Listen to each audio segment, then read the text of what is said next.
Gold എന്ന പൃഥ്വിരാജ് ചിത്രം പരാജയമായിരുന്നില്ലെന്നും തിയേറ്ററിൽ മാത്രമാണ് ചിത്രം പരാജയപ്പെട്ടതെന്നും സംവിധായകൻ അൽഫോൺസ് പുത്രൻ. ഗോൾഡ് പ്രീ റിലീസിന് 40 കോടി കളക്ട് ചെയ്ത ഏക പൃഥ്വിരാജ് ചിത്രമായിരുന്നെന്നും ചിത്രത്തിന്റെ കളക്ഷനെപ്പറ്റി തന്നോട് പറയുകയോ തന്നെ സഹായിക്കുകയോ ചെയ്തില്ലെന്നും അൽഫോൺസ് കുറ്റപ്പെടുത്തി. ചിത്രത്തിന്റെ അണിയറ പ്രവർത്തകരെ ഉന്നമിട്ടാണ് അൽഫോൺസിന്റെ ഒളിയമ്പ്. നിവിൻ പോളിയുമായി ചേർന്ന് ആദ്യകാലങ്ങളിൽ ചെയ്ത ഒരു ഷോർട്ട് ഫിലിമിന്റെ ചിത്രം അൽഫോൺസ് ഫേസ്ബുക്കിൽ പങ്കുവച്ചിരുന്നു.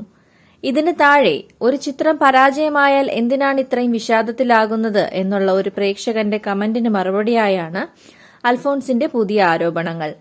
കമന്റിൽ പറയുന്നത് ഇങ്ങനെ: പടം പൊട്ടിച്ചതിലാണ് പ്രശ്നം, പൊട്ടിയതിലല്ല. റിലീസിന് മുൻപ് 40 കോടി കളക്ട് ചെയ്ത ഒരേ ഒരു പൃഥ്വിരാജ് സിനിമയാണ് ഗോൾഡ്. അതിനാൽ പടം പരാജയമല്ല, തിയേറ്ററിൽ പരാജയമാണ്.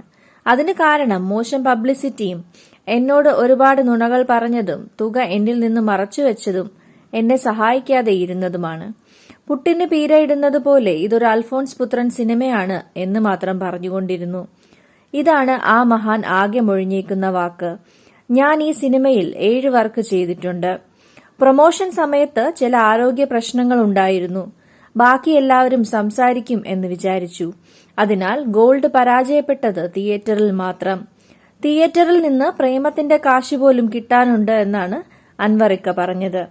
പിന്നെ തിയേറ്റർ തുറന്ന് ആൾക്കാരെ കൂവിച്ച മഹാനും മഹാന്റെ കൂട്ടരും ഒക്കെ പെടും, ഞാൻ പെടുത്തും. അടുത്തിടയ്ക്ക് തനിക്ക് ഓട്ടിസം സ്പെക്ട്രം ഡിസോർഡർ ആണെന്ന് കണ്ടുപിടിച്ചെന്നും ഇനി സിനിമകൾ ചെയ്യില്ലെന്നും അൽഫോൺസ് പറഞ്ഞിരുന്നു. എന്നാൽ അൽഫോൺസ് തന്നെ ഈ പോസ്റ്റ് പിൻവലിക്കുകയും ചെയ്തിരുന്നു. ഗോൾഡ് ഞാൻ എപ്പോഴും പറയാറുള്ളത് പോലെ എനിക്ക് ആ സിനിമയെക്കുറിച്ച് ആകെ ഒരു വരിയെ പറയാനുള്ളൂ, അതൊരു അൽഫോൺസ് പുത്രൻ സിനിമയാണ്. ഈ പൃഥ്വിരാജ് പ്രൊഡക്ഷന്റെ ഈ വർഷത്തെ ചിത്രങ്ങൾ ഹാട്രിക് ആയിരുന്നു.